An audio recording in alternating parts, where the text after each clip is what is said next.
গরম গরম চাউমিন খেতে কার না ভাল লাগে, আমার তো প্রচুর ভাল লাগে। তাই জন্য আজকে আমি বানিয়ে খাবো চিকেন দিয়ে চাউমিন। তো লাল লাল ঝাল ঝাল চিকেন চাউমিন আজকে আমি বানিয়ে খাবো। আর চিকেন যদি হয় মটরের সাথে তাহলে তো আর কোনো কথাই নেই, অসাধারণ খেতে, অসাধারণ। বাই দাবে আমি গীতা লাকড়া ডোসা আদিবাসী ভেজে সবাইকে জোহার। এখন আমি মটরগুলো রাতে ভিজিয়ে দিয়েছিলাম, মানে ভিজিয়ে দিয়েছিলাম অনেকক্ষণ আগেই, তো ওটা ভিজে গেছে। এখন আমি এটাকে সেদ্ধ করে নিচ্ছি প্রেশার কুকারে একটুখানি নুন আর জল দিয়ে। আর অন্যদিকে আমি কড়াইয়ে নিয়ে নিচ্ছি জল আর দিয়ে দিচ্ছি নুন। আর এদিকে আবার আমার কুকারটা সিটিও দিচ্ছে, মানে সিটি পড়ছে। আর এদিকে আমি জলের মধ্যে দিয়ে দিয়েছি, জল গরম হয়ে গেছে, জলের মধ্যে দিয়ে দিয়েছি একটুখানি সর্ষের তেল। আর এদিকে এখন আমি চাউমিনগুলোকে ভালো করে ভাপিয়ে নেব। তো ভাপানোর তো বেশি কিছু নেই, তাই জন্য বেশি কিছু দেখালাম না। এদিকে ভাপাও হয়ে গেছে। আর এদিকে মশলা রেডি করছি। মশলার জন্য নিয়েছি আমি লাল লাল লঙ্কা, আর নিয়েছি রসুন, আর নিয়েছি আদা। সব কিছু দিয়ে আমি ভালো করে এটাকে কুটে নিয়েছি। আর এদিকে আমি আলুটাকে ভালো করে ভেজে নেব, লাল লাল করে ভেজে নেব।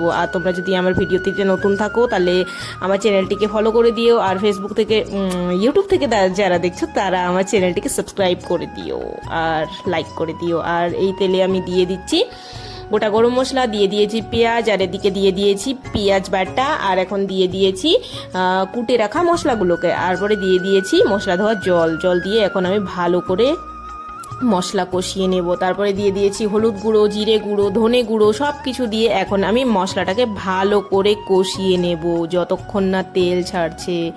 তারপরে দিয়ে দেব লাল লাল লঙ্কার গুঁড়ো, একটুখানি লাল লাল লঙ্কার গুঁড়ো দিয়ে দিয়েছি। ঝাল ঝাল না হলে কি জমে, তাই জন্য দিয়ে দিয়েছি। আর এদিকে মশলা থেকে তেল ছাড়ছে। এখন আমি দিয়ে দেব ভালো করে কেটে পরিষ্কার করে রাখা চিকেন দিয়ে আমি এখন ভালো করে নেড়ে চেড়ে রান্না করে নেব।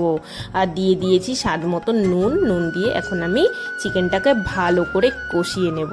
এদিকে তেল ছাড়ছে চিকেন, তো মোটামুটি কষানো হয়ে গেছে, তেল ছাড়ছে দেখতেই পাচ্ছ।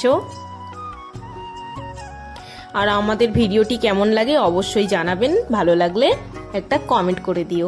আর এদিকে হচ্ছে আলু দিয়ে দিয়েছি, আলু দিয়ে এখন আমি মাংসকে ভালো করে ফ্রাই করে নেব। আর মাংস ভাজা হয়ে গেছে, এখন আমি দিয়ে দিচ্ছি সেদ্ধ করে রাখা মটরগুলোকে দিয়ে আমি এখন ভালো করে নেড়ে চেড়ে এটাকে রান্না করে নেব। সামান্যটুকু জল দিয়ে এখন আমি ভালো করে আলু, মাংস, মটর সব কিছু ভালো করে রান্না করে নেব আর নামিয়ে দেব। মোটামুটি রান্না হয়েই গেছে রান্না।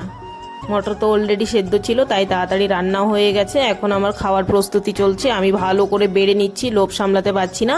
আর এদিকে বেড়ে নিচ্ছি মটর, আলু আর চিকেন সব কিছু দিয়ে, চাউমিন দিয়ে খেতে হবে। আর দিয়ে দিচ্ছি কুচি কুচি করে কেটে রাখা পেঁয়াজ। আর এখন খাওয়ার পালা। তো আমার তো লোভ সামলাচ্ছিল না, আমি খাওয়া শুরু করে দিয়েছি। আমাদের ভিডিও ভালো লাগলে অবশ্যই একটা লাইক করে দিও, চ্যানেলটিতে নতুন থাকলে সাবস্ক্রাইব করে দিও।